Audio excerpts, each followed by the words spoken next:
¿Cómo estáis? Yo muy bien. No va a haber reseña de Onward. ¿Cómo que no va a haber reseña de Onward? Bueno, pues resulta que... me vais a decir que os estoy timando, pero resulta que hice una reseña de Onward para Movie Show hace ya bastante tiempo, la verdad. De hecho, justo después de verla. Y tengo un recuerdo curioso de aquella reseña, porque yo la película se estrenó el viernes 6 de marzo, yo la vi el domingo 8 de marzo por la mañana, en versión original, lógicamente.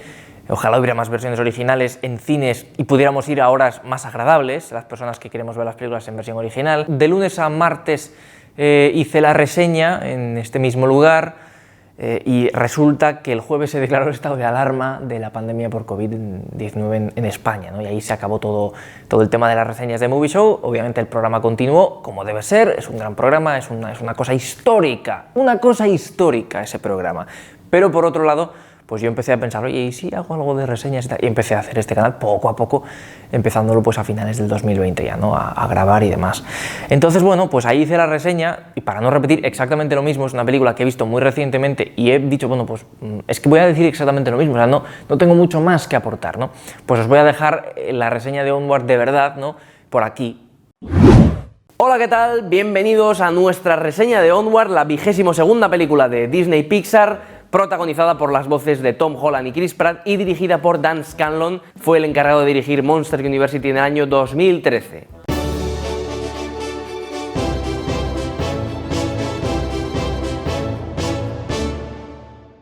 Onward cuenta la historia de Ian y Barley Lightfoot, dos hermanos elfos adolescentes en un mundo de fantasía que deben emprender una misión para encontrar un elemento mágico que les permita ver por última vez a su padre fallecido hace años. Recordad, no hay spoilers en esta reseña, es un comentario sencillo, así que no hay problema.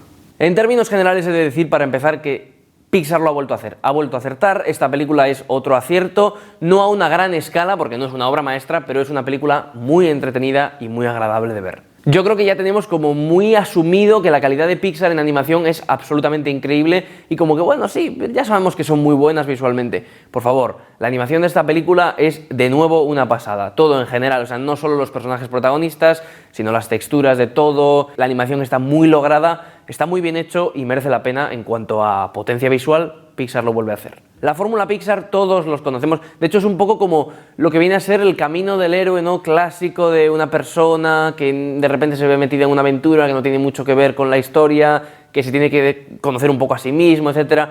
Siempre hay momentos dramáticos en el camino, al final aprende una gran lección, ¿no?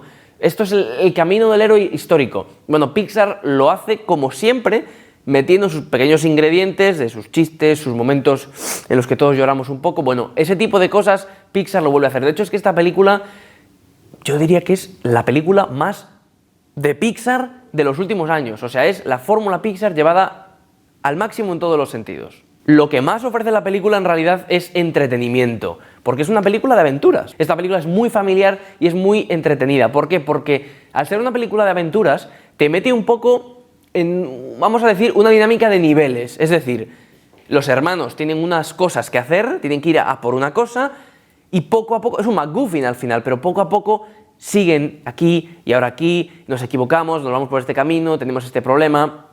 Todos hemos visto en los trailers que el padre solo son dos piernas y que tienen que conseguir ir a por una cosa para hacerle de cuerpo entero. Pues lógicamente esto también mete dinámica divertida, pues que el padre no puede ni ver ni escuchar nada, simplemente son dos piernas con los dos hermanos, ¿no? Y bueno, los dos hermanos pues son un desastre cada uno por una cosa, entonces lógicamente tiene mucha diversión en ese sentido. Les vamos a ver también, pues, conocerse un poco más, un poco menos, con las diferentes etapas que tienen que ir superando, porque como vuelvo a decir, estos son niveles. En realidad esto nos lleva mucho a los 80, o sea, es la típica aventura de dos personas que no deberían estar ahí, que tienen que ir a conseguir una cosa, que en el fondo no te importa tanto la cosa, sino lo que es las trampas que van, bueno, consiguiendo poco a poco y demás, ¿no? Entonces, en ese sentido es muy interesante. Dragones y mazmorras se ha referido en la película todo el tiempo, no de forma directa, lógicamente, pero básicamente uno de los dos hermanos es un fanático de eso, ¿no? Y se ve como envuelto en la aventura de su vida, mientras que el otro es muchísimo más cauto y no quiere saber nada, ¿no? Nos han propuesto pues cosas diferentes, cosas novedosas, que pueden refrescar ese tipo de mundos, ¿no? Estamos cansados de ver mundos de fantasía de todo tipo, pero en este caso, con el tema de las hadas, por ejemplo, pues con más dinámicas que los personajes no ven extrañas, pero que nosotros sí vemos extrañas, que son cosas, pues, esto es divertido porque no te lo esperas al final. Yo creo que los chistes están bien distribuidos. Hay alguno que quizá no hace mucho efecto, pero la mayoría de ellos yo estuve con una sonrisa la mayor parte del metraje, la verdad, o sea, me lo pasé muy bien. Y hay algo que no puede faltar en las películas de Pixar, en las buenas, sobre todo en las más importantes, que es la carga dramática de la historia en sí. Porque al final, todo el viaje de los hermanos es un poco, bueno, nos vamos a conocer un poco mejor, no entre ellos, simplemente, ellos mismos, sobre todo el protagonista, ¿no? El que interpreta a Tom Holland, el más pequeño. Y bueno, pues se transmite mucha ternura cuando llega al final. No voy a hablar del final exactamente, pero sí tengo que decir una cosa que tengo que decir. La resolución del conflicto de la película me ha gustado mucho. Yo tenía una idea más o menos en la cabeza de lo que era la película y de lo que quería que pasase al final. Cambia bastante, es decir, te da una lección diferente, lo cual está muy bien, pero aún así el final es el que yo quería, más o menos. Es un final que me gustó, o sea, no sé, a veces podemos criticar un poco resoluciones de conflictos de películas que decimos, bueno, al final... En este caso el final me ha gustado bastante. Te toca ahí porque aunque no tengas hermanos, aunque tu padre no se haya muerto, siempre tienes ahí algo que te identificas con ello, y aunque no te identifiques, estoy seguro de que te va a tocar la patata. Eso es algo que Pixar hace muy bien. En el tema de Dan Scanlon, que es el director, Monsters University está muy bien, está muy divertida, muy entretenida, pero lógicamente no es una de las grandes películas de Pixar, ¿no? Aquí madura bastante, o sea, el hombre la verdad lo hace bastante bien, es una película mucho más completa y que a mí me ha gustado mucho más que Monsters University. Y eso que Monsters University la disfruté mucho, pero aún así reconozco que no era algo muy novedoso, ni muy sobresaliente, ni mucho menos, ¿no? Esta película sí es notable. Lo que ocurre es que, como he dicho al principio, no es una obra maestra. No es una película que vamos a ver y que, es que es Coco. No, no es Coco. Pero como digo, a nivel familiar, a nivel de entretenimiento y teniendo en cuenta que es un producto de un director que no tiene demasiadas películas, ¿no? Y que es un producto, vamos a decir, del Pixar del medio, que no es una de las Wall-E o que no es una de las Buscando a Nemo, pero que tampoco es un Cars 26 ni un Good Dinosaur, que a mí tampoco me disgustó, pero bueno, reconozco que era flojilla. No, esto es una película del pack de en medio, pero seguramente del pack de en medio sea la mejor. Siempre está pasando algo. Y en ese sentido la película, la verdad, si estás atrapado en ella, se te va a pasar bastante rápido. En general, si nos ponemos un poco a repetir lo más importante y darle un poquito de matiz para cerrar ya la reseña, yo destacaría que la animación, como siempre, es excelente, que el guión es muy divertido y muy entretenido y los personajes también. Que los personajes tienen unas lecciones que aprender y que la película te va llevando por donde quiere, pero teniendo cositas que van pasando, ¿no? Muy formulaica, en cuanto a Pixar, muy formulaica, eso es cierto, pero que funciona. La verdad es que funciona. Yo las críticas he visto que son muy positivas, en general la mía no se va a quedar atrás, tampoco, repito de nuevo, tampoco es la gran película de animación del año, seguramente, pero tiene esas cosas que hacen que la película merezca la pena.